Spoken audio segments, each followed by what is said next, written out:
Hello and welcome everyone. This is your astrology forecast for the full moon in Gemini. And this one is very important because it's the last full moon of 2022. And it's the first full moon after the eclipse season. We are still in eclipse season. After the eclipses that happened in October and November. So this full moon is also very significant because it will deliver us very important messages that have been triggered, about things that have been triggered during these eclipses. But also, of course, other messages are coming to us, news and messages that may be a bit shocking, that may be a bit they may be able to change our opinion. So depending on these news and messages that we hear or that are delivered to us, or depending on the amount of information that we receive now, we are able to change our opinion on something, to change the way we think about something, to change the way we think about someone, to change our opinion about someone, to change our decisions, to change our mind about something. This is Gemini, the mind, the thoughts, words, our way of thinking, our inner dialogues and our communication with others. So these things will be very much in the heat during these days, especially because this full moon is in conjunction with retrograde Mars in Gemini. We have Mars retrograde in Gemini, and Mars has been retrograde in Gemini since the end of October. And it will still be retrograde until the 12th of January, and it will continue to be in Gemini until the 25th of March of 2023.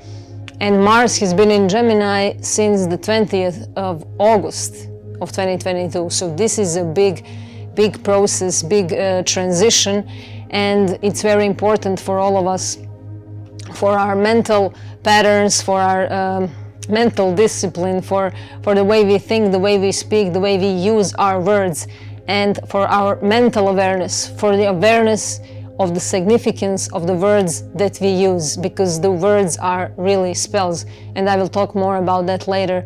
Now I just want to bring you more familiar perception of the full moon and what is full moon in Gemini and what are the main aspects during this full moon.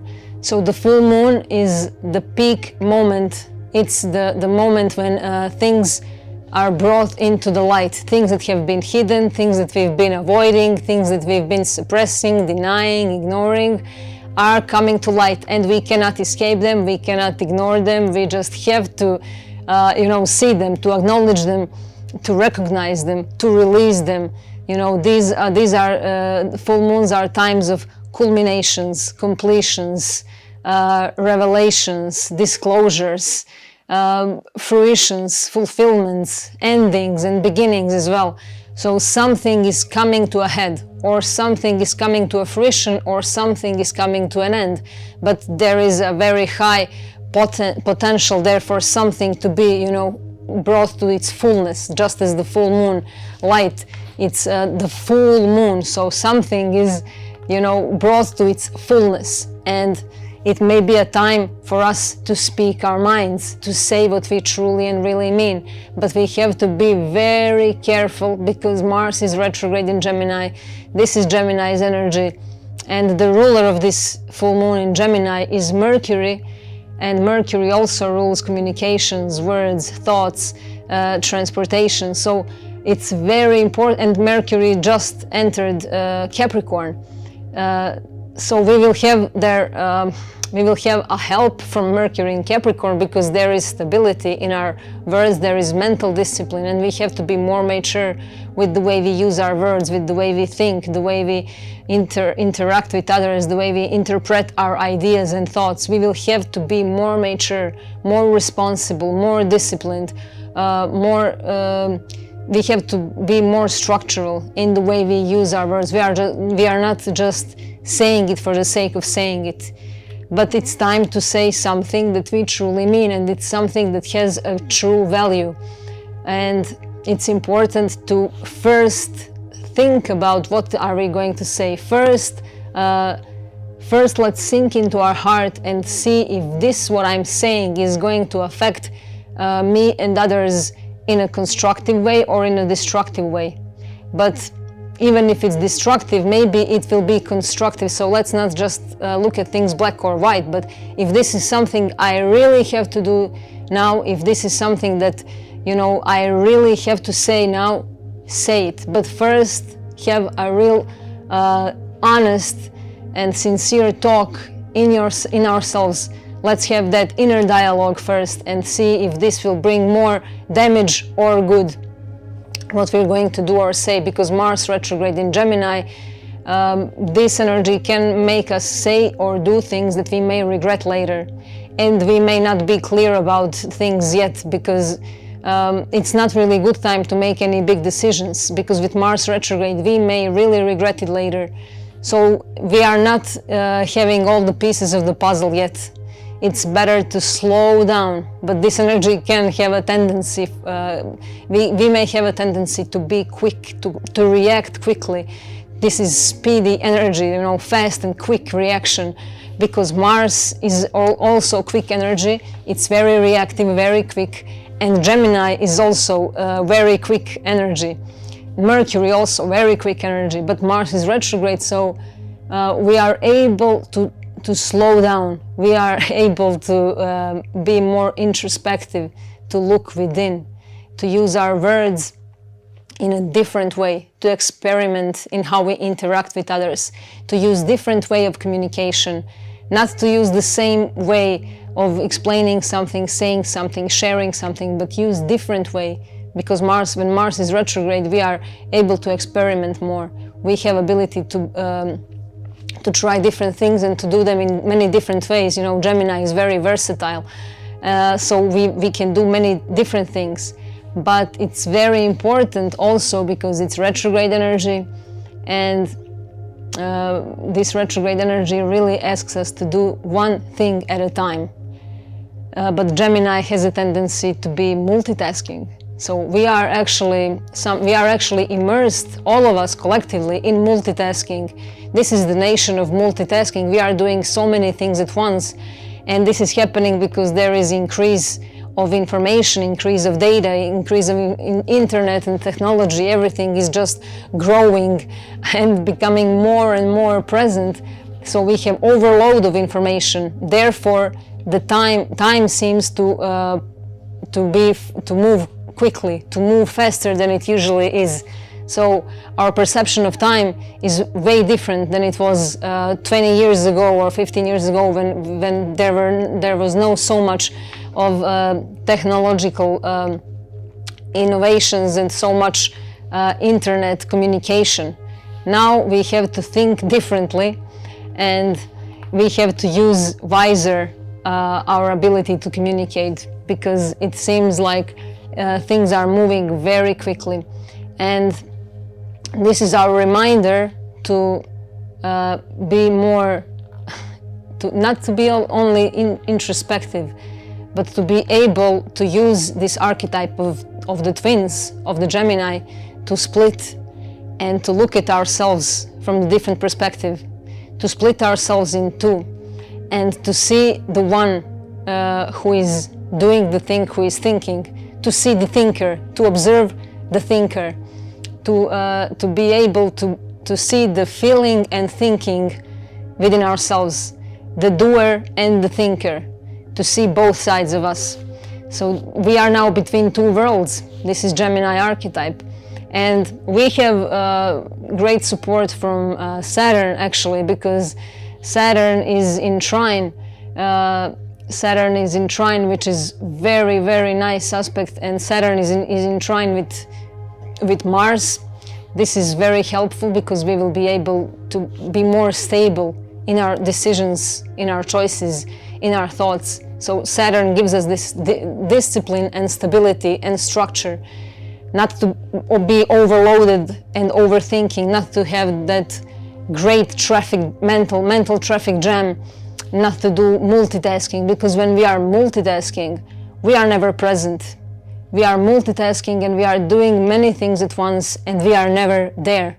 So the question is, where are we really when we are doing these many things at once? Where am I in those moments when I'm multitasking? Am I doing things only to get them done? Or am I doing things because I'm doing them? Because I'm present in this action, Mars, action. Am I present there, or am I just doing them to get them done? So this is very important now. And also we are going to see where are we way out of balance. Where are we, what things in our life is way out of their balance, because we need to bring the balance back. This is the story of balance, of course, because we have the twins, two opposites, but they are not actually opposites. I will talk about that also later. So we have this Saturn trine Mars, and also Saturn trine this full moon as well. And it's very good because it will, and the ruler of this full moon, Mercury, is in Capricorn. So this is very helpful, and we can use these moments to really become, as I said, more responsible, more disciplined, more mature with our words, with our thoughts, with our way of thinking, with our making decisions. But let's take things slowly, one step at a time, one thing at a time. Let's not multitask, because this is disconnecting us from our true selves. This is what disconnects us from ourselves when we are multitasking. It's not a good thing. It's like the disease of the modern age. We are all addicted to multitasking because this is how we are used to do things. You know, we are texting, we are doing the work, we are finishing stuff, we are sending emails, we are driving and using our phones. So this is not the way that we are present with ourselves. This is not how nature works. This is just disconnection from ourselves. So let's remember this, and this full moon will remind us of where we are disconnected and where we are in the great disbalance as well. And during this full moon, we also have Neptune in the game. Neptune is in Pisces, in its own sign, and Neptune has been in square aspect with this Mars retrograde in Gemini for quite some time. And during this full moon, this square is not really exact square, it's wide square, but anyway, it's felt. And this square is also the square between the Neptune and the Sun, as well as the Neptune and this full moon. So Neptune is in the game, and this is interesting because Neptune is also creating an aspect with Venus. There is also square with Venus. Venus is the late degrees of Sagittarius now, and this is interesting because Neptune is unconditional love, while Venus is conditional love. It's the physical human love, and Neptune is the divine love. So now we have also ability to bring these two together and to see them both at once within ourselves, and to see where are we conditioning ourselves. Do we love ourselves conditionally? You know, I love myself because of something. I love myself because I'm this or that, and I don't like myself, or I don't love myself because of this and that. This is conditional love. So we will clearly see where are we conditioning ourselves and others as well when it comes to loving someone and what it really means to love someone. Of course, some conditionings have to exist there. We are living in this physical, dense reality, but we are now able, each full moon, new moon, and eclipses give us this potential and this opportunity to jump out of this closed-mindedness, to get out of the frame, to step out of the limited matrix, and to see things as they are, not as we think they are. So we are going to see these things that we think they are something. Think Gemini, Mercury, and we are going to be able to discern. So it's very important to learn to discern during these times. This is also the power of the Gemini. Learn to discern. And during this time also Jupiter will square Mercury and Venus. Jupiter is in late degrees of Pisces, and Jupiter just stationed direct a couple of days ago. So we will have the support of Jupiter here, even though it's square. When it's Jupiter there, it will bring us those attributes of Jupiter, which are abundance, growth, meaning, wisdom, prosperity, good luck, fortune, and all those good things.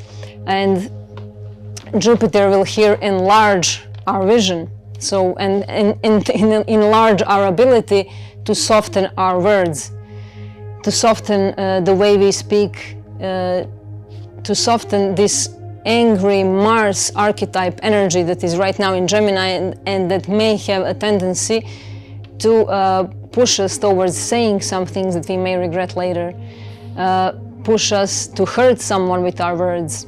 As we know, words are very powerful weapons. Words are really weapons, but they are also the medicines. So it's the way we use them, just as everything else in the world, just as these energies, these planetary energies that we receive and transmit, it's about how we use them. The same is with technology. Technology is not good or bad. It's how we use it that we make it good or bad. We make it, senseless or purposeful. So it's really important how we use our words, the tone of using the words, the melody, our gestures, our mimics, our way of looking at someone while we are saying certain things. These things carry the whole energetic package within itself. It's not just about the word and its meaning, it's about everything in that moment when we are saying certain words. It's about everything, the whole atmosphere that is happening during this expression of the words that we are saying, the expression of our thoughts. And these things are very subtle.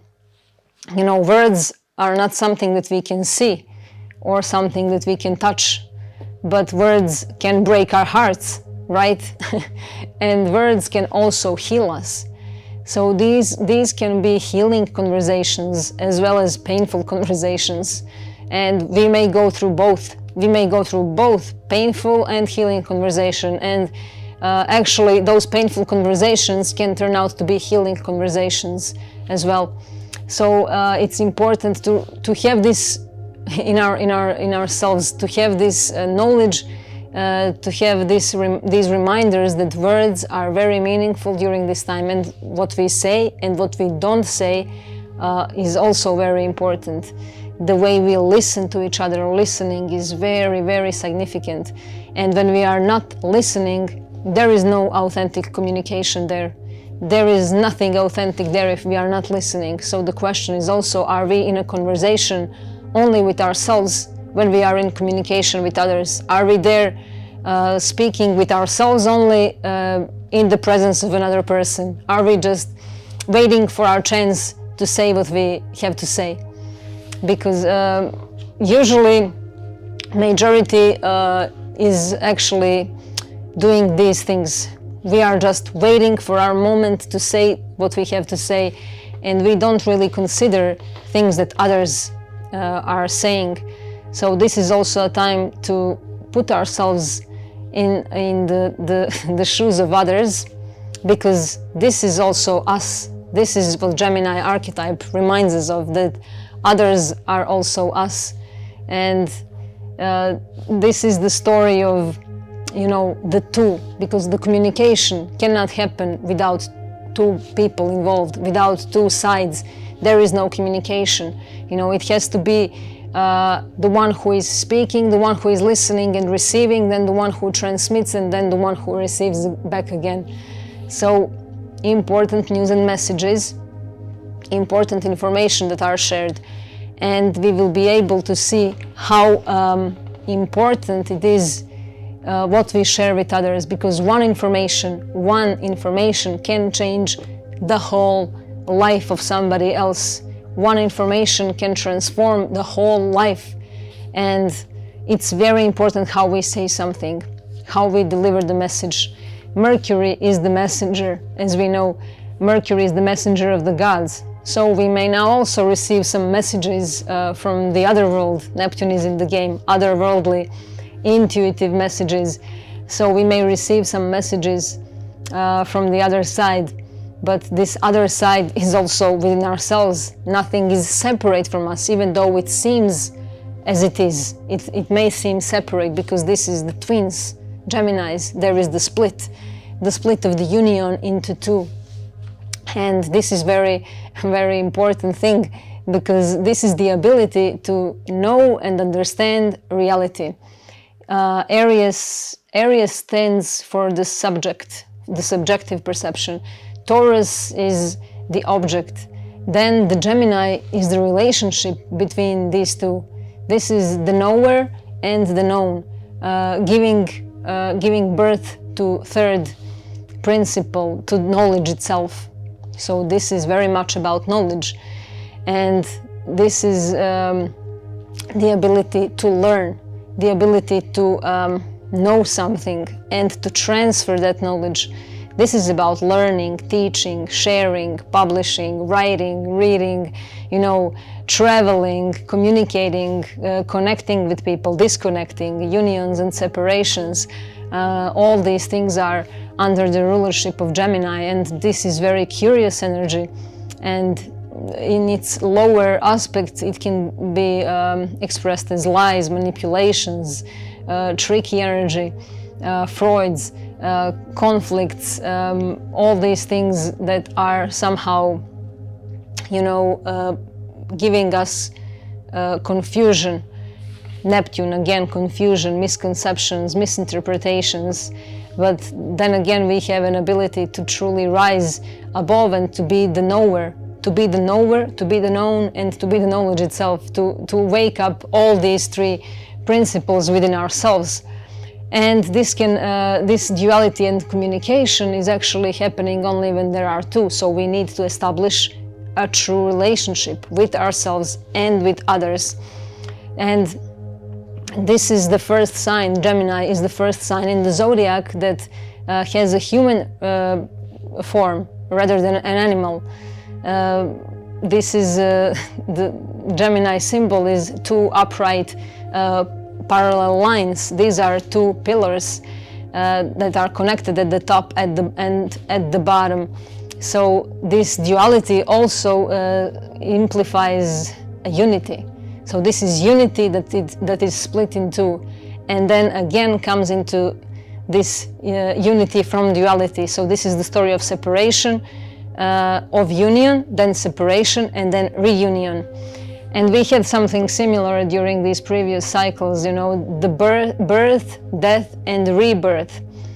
Appearance, disappearance, and reappearance. So this is very similar. Each sign has these principles within themselves. These archetypes. Each archetype has these same principles, and we can wake up and we can become enlightened by each of these archetypes. We don't have to go through them all, because each of them has this power within themselves. So this is how unity, one, becomes duality, and then duality becomes many, and we are then separated into multiple personalities. This is also Gemini. So we may see, we may recognize our multiple personalities during this time. We are reminded of our multiple personalities also through our relationships with others. So let's pay attention to what we receive from others, how we perceive others, because these are direct messages to ourselves about ourselves. So all is contained within one wholeness, but this has to happen for us. In order for us to learn and to grow and to connect with people, we have to be split. So the self-consciousness means that there is split, and this split is very helpful. And this, as I said, unity, one, becomes two, then it becomes three, then it becomes four, then it expands in many different pieces of the puzzle. So we are the multiverse, multi-layered, multi-dimensional beings. And once we realize this from the soul level, we understand that it is all one, but from the one comes out many, and then comes back again into one. So this is also similar to our process of breathing. This is, the story of yin and yang as well, the duality and the Gemini story. Yin and yang is very interesting because this is this is the interplay between opposites. This is a continuous dance, and this is what makes the creation dynamic. This is what is responsible for creation. This is what drives creation. So the symbol of yin and yang, where each side of the symbol is forever becoming its opposite. This is how it works. Each part, so the yin part is continuously becoming its opposite, and the yang part, it's continuously becoming its opposite. The inhale becomes exhale. So the birth leads to death, which leads to rebirth. This is the wisdom that is incorporated in these symbols. So without symbols, we are not able to understand these things. And this is not about interpreting them. This is about knowing them, just knowing them. And, you know, Gemini, the knowledge, the words, the symbols, everything is a symbol. Word is a symbol. Every letter is a symbol.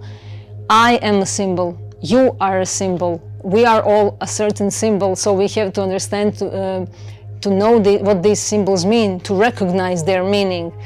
So as I said, each side is forever becoming its opposite, and this is our tendency to connect with that which is opposing us, to that which is standing across the street from us. And it's important to know that this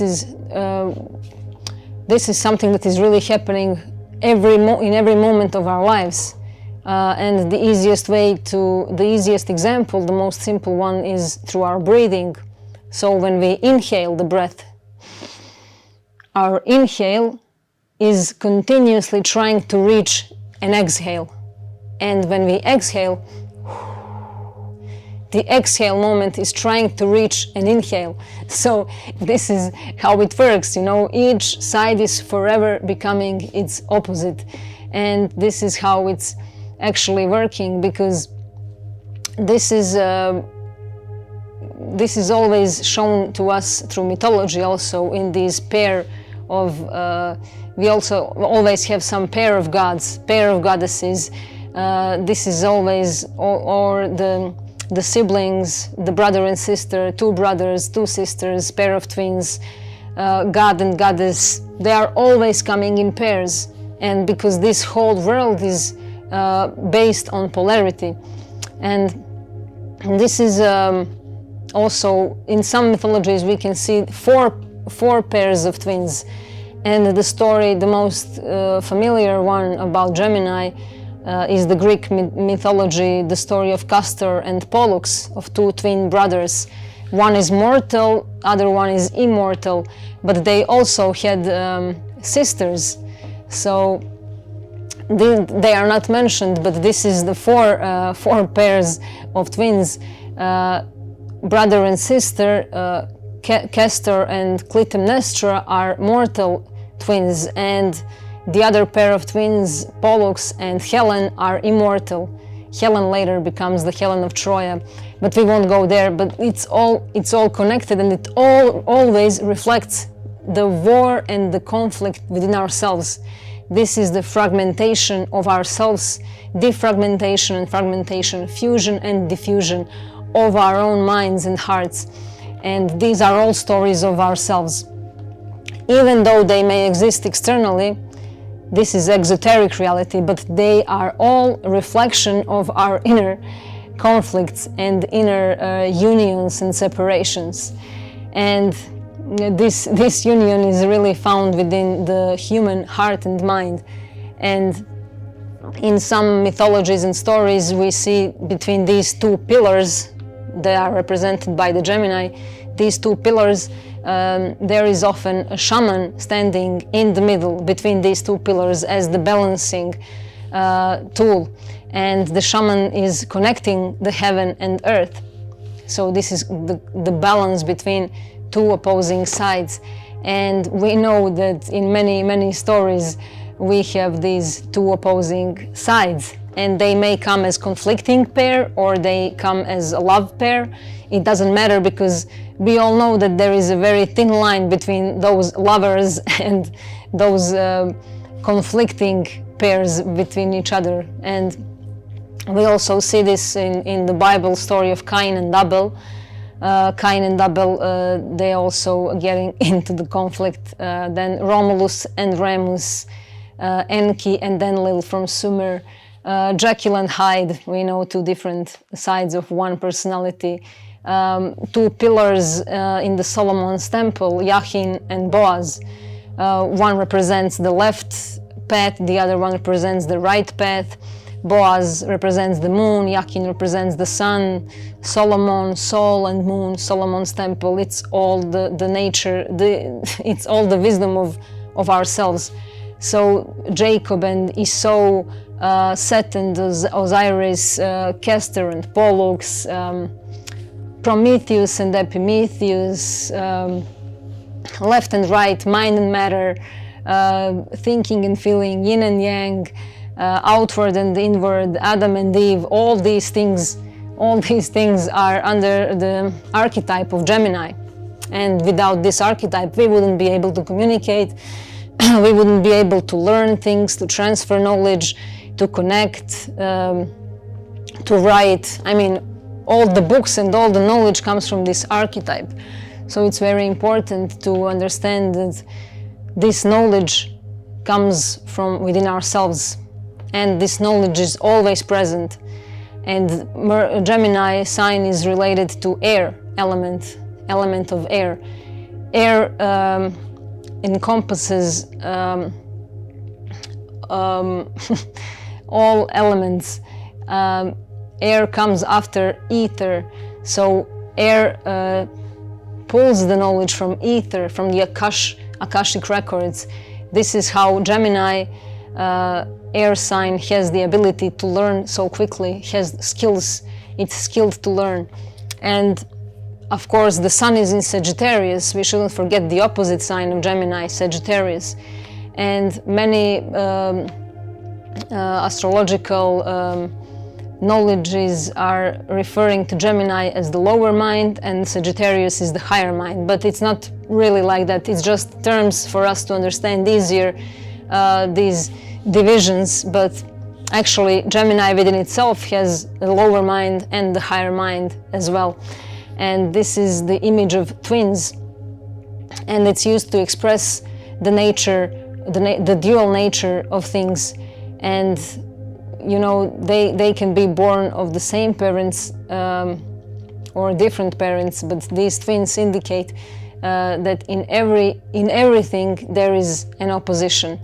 And you know, light and dark, good and evil, thinker and doer, yes and no, you know, these polarities. And we can see that we are always because, let me put this straight, without these polarities we wouldn't be able to have a dynamic in relationships. So you know, people, relationships, nature itself are full of contradictions and polarities, and this is how we learn. So let's remember that what we see in others, especially during these times, what we see in others, what we don't like in others, what we like in others, is direct message to us about ourselves. And there is always this moment when we think that there is polarity, but on a higher level of knowledge, of knowing, of wisdom, we are able to see that there is only one reality, oneness. There is only wholeness. But until we reach that, we have to go through this duality. Duality is painful, it can hurt, but it's the way, it's our path, it's our journey to reach that state of knowing.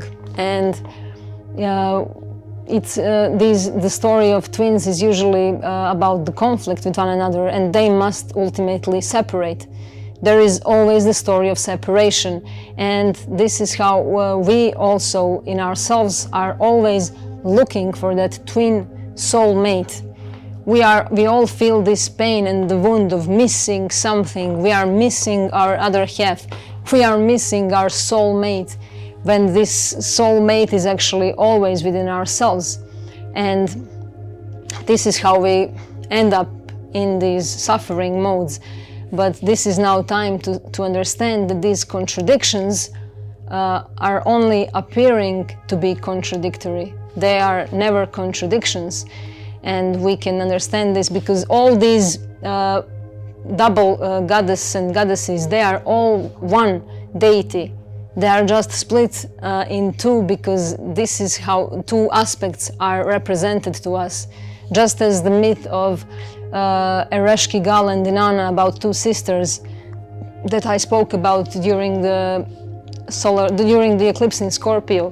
So they are one God, they are one deity, but they are split in two in order to explain the story.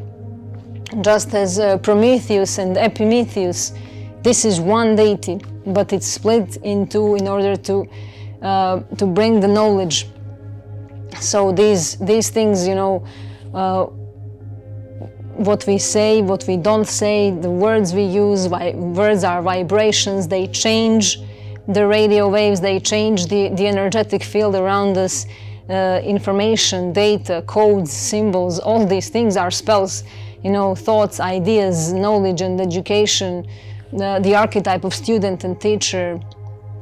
These are the spells, and we can do many things with these spells. What we say, we create, as I spoke during the eclipse in Taurus, because Taurus is about the voice, the throat chakra, and Gemini is more about the mind, and the mind is everywhere. The mind is not inside of our head, the mind is everywhere. And you know, it's interesting. I don't know who said it, but there was a quote that the universe is a cobweb and minds are spiders. Yes, and it's interesting because it really works in that way. And we may see that these we may have to do some things twice during these days. We may have to repeat some things, or we may willingly want to repeat some things. We may come back to something we used to learn. We may have to repeat certain conversations. We may experience something again with someone. We may have to teach something again. Some things will have to be repeated for sure. And this is good because we know that repeating, the lesson is repeated until it's learned. So we have to repeat some things until we learn them. And let's just know that whatever is coming again is coming again for a reason, and it's there to teach us something important. So if we see things that we thought we are done with are coming back again, let's not think that this is something that is against us, or let's not think that this is not fair, because let's accept it. Let's just accept it, and let's think with our unified mind, not with split mind. Let's try to bring that unity there, to understand that these two pillars have a higher meaning. They are the passage, they are the gateways. These two pillars are gateways. These are the gates. And there is always the third pillar, the hidden one, the one that we don't see, but we see it once we are able to pass right in the middle, right between these two pillars. When we find that middle path, when we find that balance between the sun and the moon, between left and right, between right or wrong, between masculine and feminine, between our two different polarities, between our two different personalities, which are probably many personalities, because each polarity is spread into different polarities again. These are like cycles within cycles, so these are twins within twins, personalities within one personality. So each polarity is then divided into many different polarities, just like the branches. Let's see it in that way. And let's not go in too many distractions during these times. Let's try to stay calm, to be still, because when the mind is still, it has really the greatest power. And there was also one quote, to the mind that is still, the whole universe surrenders. I think it was Lao Tse. So when the mind is still, and this is again multitasking. When we are multitasking, our minds cannot be still. And we have to also see that there is a healthy approach to this, and this is our ability to change our mind, to change our opinion. Because when we stick to one opinion and we defend it with our life, this prevents the growth from happening. We have to change our mind continuously. This is not bad. This is not something. That speaks about us in a way that it seems like that we are that we have two faces or something like that. Those superficial Gemini attributes. Changing mind is healthy. I don't say change your mind in 1 minute 10 times. Which we can also do, but changing our mind over time about certain things, changing our beliefs, changing our perception is very healthy, because when we don't do this, then we have the steady water of the mind, and it's dying. Then the mind is not active, the mind is not developing. So we have to change our minds, we have to learn new things, we have to be able to explore things over and over again. To refresh ourselves, to renew our mind, to renew our way of thinking. And this is, the only way that we can give ourselves ability to connect, to unite these two pillars, to pass through, to pass right between those two pillars, to understand that this is where the true essence is. And Mercury is the trickster, the ruler of this full moon in Gemini is Mercury, the messenger of God, the trickster, also related to Hermes. And we know that there is also a symbol of the caduceus, the stick, and this stick is often shown with snakes. And in some stories, legends, and mythologies, these two pillars are also shown with snakes. And these snakes, we know, are symbols of transformation. And we know that also medical stuff are also showing the snake and the caduceus, the stick. So this is the ability to truly see that these two pillars are actually one pillar, and when these two become one, they create that third pillar. And this is why the third one is hidden, because it's impossible to see the third pillar, the middle path, until we unite these two pillars. So this is the story of us giving birth to ourselves. The third entity is the child, so we are giving birth to our child, giving birth to our new selves. We are going through this rebirth process. We are still in the eclipse season, and it's all connected.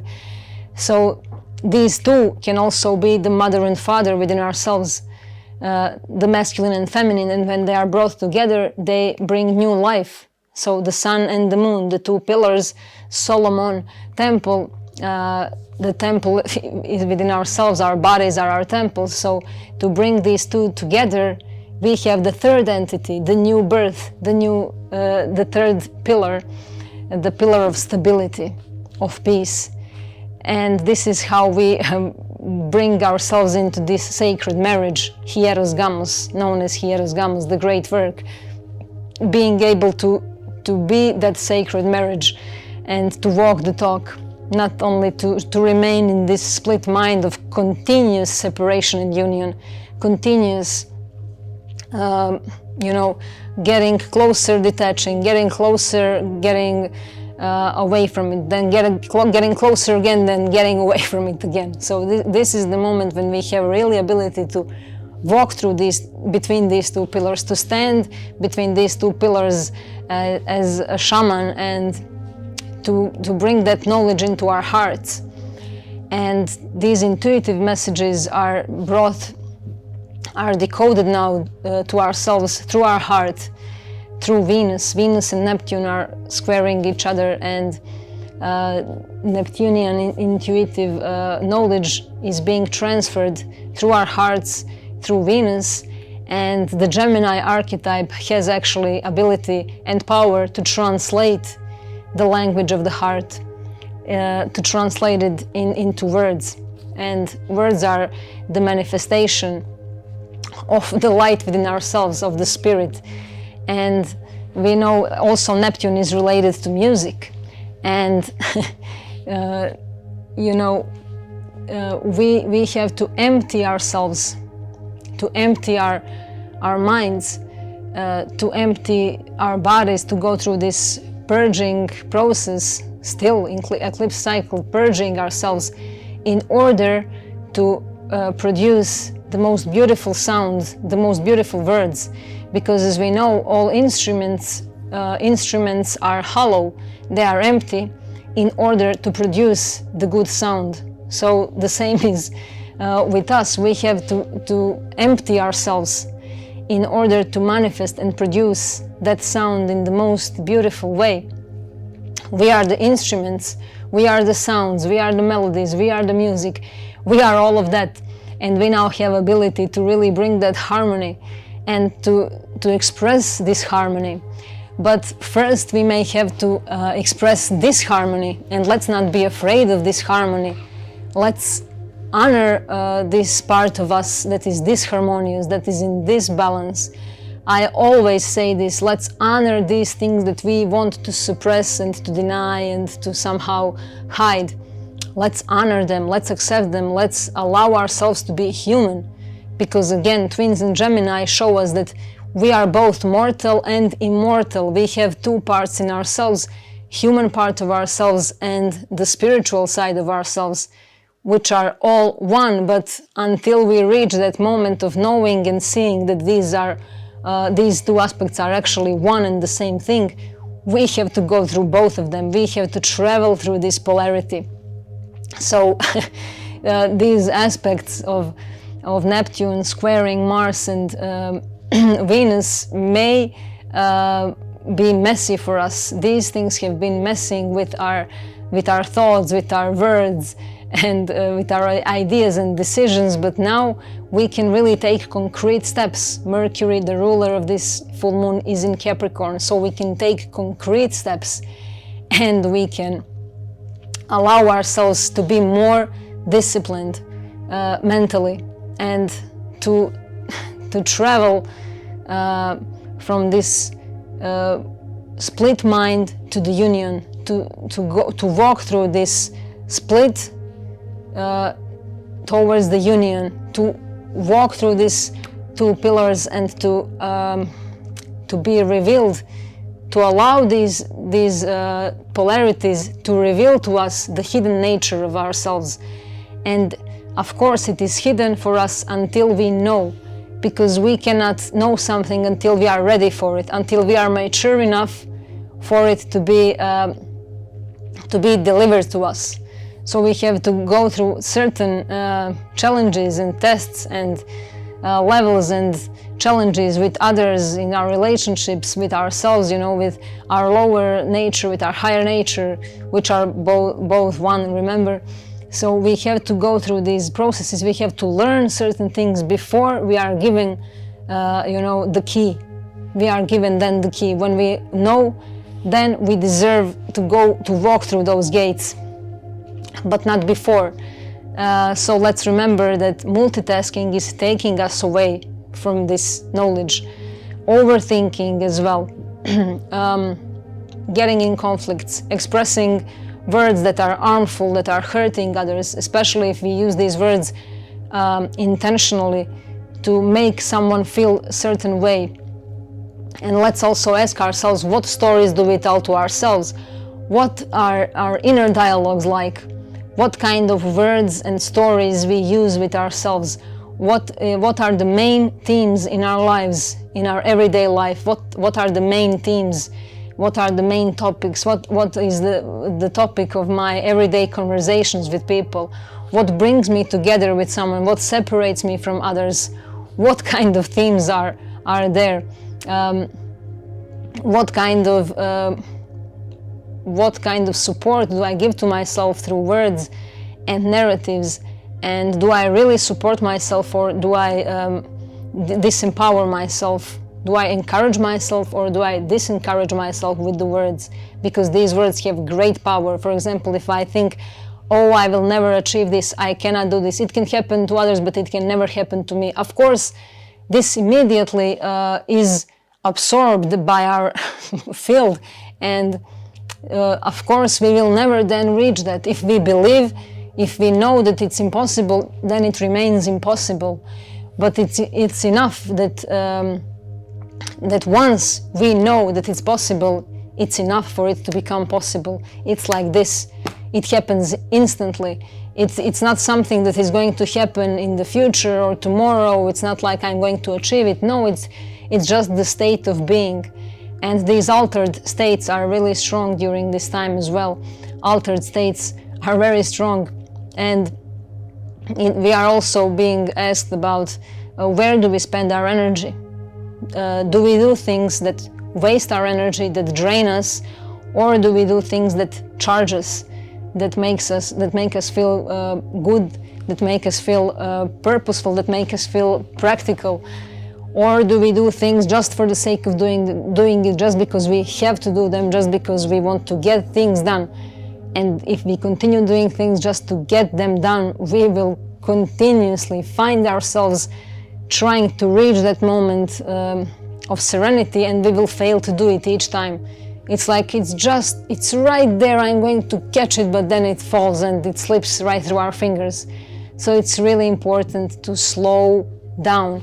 We may be easily distracted, we may be distracted by superficial themes, chit-chats, gossips, small talks, fake news, miscommunication, restless energy, tricky, manipulating ourselves as well, telling ourselves lies. So it's important to slow down and not to rush into things. Don't rush into anything. Don't force things to happen. Let's do things that are already in the flow. Let's not force things that are not in the flow right now, because we will only suffer, and we will prolong our suffering. And we have to absorb the knowledge. We may want to know it all and have it all and be here and there and everywhere and just ask questions and be curious. This is Gemini energy. And finish as many tasks as we can, read as many books as we can, but we know it's impossible. We have to slow down, because once this mind is still, we are able to receive this knowledge right directly from the essence, from the akasha, from the ether, and to inhale it through our breath and to absorb it. And this is really what's important, to be truly honest with ourselves, to be present, because when we are in total honesty with ourselves, we can reset our nervous system, and Mercury rules our nervous system as well. And our nervous system is also split in half, and as we may have noticed, our whole body is doubled. We have many things that are doubled: our eyes, our ears, our nostrils, our hemispheres of the brain, our hands, our lungs, our shoulders, our knees, our feet, our legs, everything is doubled. And this is what is truly important, to know that we can really reset our whole body, our physical selves, thanks to our stillness, our mental stillness, thanks to our mental discipline. And we know that what we think, we create. And we can now really heal ourselves if we are able to be still with ourselves, and to find the balance between thinking and feeling. And this is what is important, to understand that each cell in our body communicates with each other. Everything is in a constant communication, Gemini, communication. And each cell is communicating, our nervous system and cells and our mind, and everything is in communication. And we have to recognize our double. We all have our etheric double, and this higher self and these physical selves.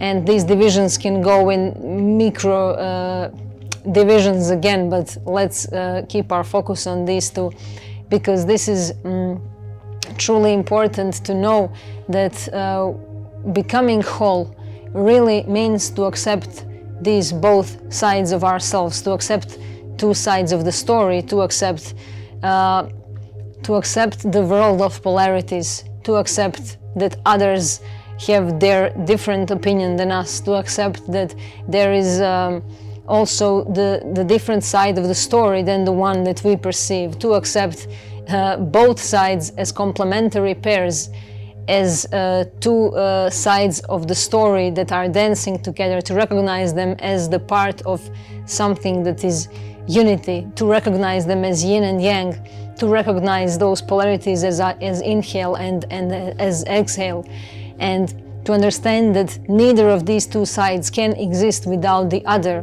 What is light without dark? What is up without down? Can up exist without down? It cannot. And the basis, the upper side of us, of anything, the roof of the house cannot exist without its foundation. The yin cannot exist without yang. These things are very important to understand. And the twins really represent this sacred marriage, and these energies right now are showing us this. And we have to see that the twin soul is within. That what we are looking for outside of ourselves, that what we are, suffering for, is within ourselves. And the search is really about the desire to heal this inner split. And we can do this now. We can heal this inner split within ourselves. Just as this story of Castor and Pollux, the one is mortal, the other one is immortal. The mortal one got wounded and he's dying and he's dead. So the Pollux, who is immortal, is suffering for his brother because they shared everything. They fought side by side, and he's begging his father, Zeus or Jupiter, to bring back Castor into life. And he says, I will give up my own immortality in order for him to come back into life.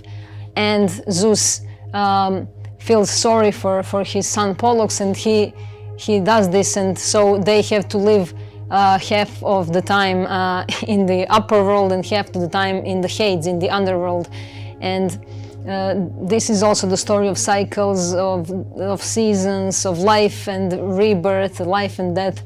And this is also showing us the generosity and the true power of sharing that immortal part of us, sharing the essence of us, being able to recognize this other part of us as equally important as the part that we think is, the most important and the most essential, the spiritual. We have to honor this material side of us that is mortal as well, and we have to bring them together into this sacred marriage. So let's inhale this breath. Let's walk through this passage between these two pillars. Let's reveal this third hidden pillar within ourselves. Let's find this heart of ourselves within our hearts. Let's connect our minds and hearts into one, because this is the essential path of ourselves. And if we don't manage to do it, let's not blame ourselves or blame others for it. Let's accept it all. Acceptance is the key towards truly being in communication with everything around us. This true communication is possible only when we accept things as they are, and not as we think they should be. So let's do this. Let's be the storytellers of our own stories. And just for the ending of this live, I want to remind you all to check out our new website on moonomens.com. It's really, really magnificent website. It's something that's been worked on for a long time. Time and energy invested there is really not able to say in words how much time, energy and life and passion has been invested into this new visual of the website and the content and everything there. So go and check out this new website. I'm sure you will all find something for yourself there. And also you can check the articles written by Lucrezia, and if it's not there yet, it will be soon on the website about this full moon in Gemini. Check out other articles. They are all very, very powerful and educational and transformative. And also check our monthly horoscopes written by me. There are December horoscopes already there, so you can check them out, and I highly recommend them for all of you who want to go deeper, to dive deeper within yourself, to get some good guidance, to dive deeper into your story, into the story of synchronicities, of time and space, of matter and energy, and of how everything is connected, separated, reunited, disconnected, and again brought together, about this story of life and death and rebirth. So go and check it out and see if there is something for you there. I'm sure you will find something. And let's all honor ourselves and our twins within ourselves and our twins outside of ourselves. Let's recognize everyone as our twin, and let's recognize our double, our dark twin as well, our shadow, which is also our twin, and the conscious and the unconscious. And let's give our best to have this desire to heal that inner split and to find the secret, to find the secret passage between these two pillars, which is very narrow. So in order for us to go through this, we have to be very honest with ourselves. As I said, honesty can reset our nervous system, so we can reset ourselves, and this split can become again one. These two polarities can be brought into the singular dance. So these two dancers, when they are brought together, when they dance compatibly, they become one. When we are looking at dancers dancing, this dance looks perfectly, it's harmonious, it's wonderful. So again, also this demands the state of trance in some way. So we have to be in state of trance, which means we have to empty ourselves from unnecessary data, from junk information, because we are full of junk information, of trash information, trash knowledge. Let's empty ourselves. As I said earlier in this live, we have to be empty and hollow on the inside in order to produce the most beautiful sound, as the instruments are hollow and empty inside. So let's bring that sound, that voice, that word, and create the world that we want. So the word creates the world. Let's all be those creators and be aware of our words, of the symbols, of us as symbol. And I will see you in 2 weeks to discuss the new moon energy in Capricorn. Thank you all and see you soon. Bye bye.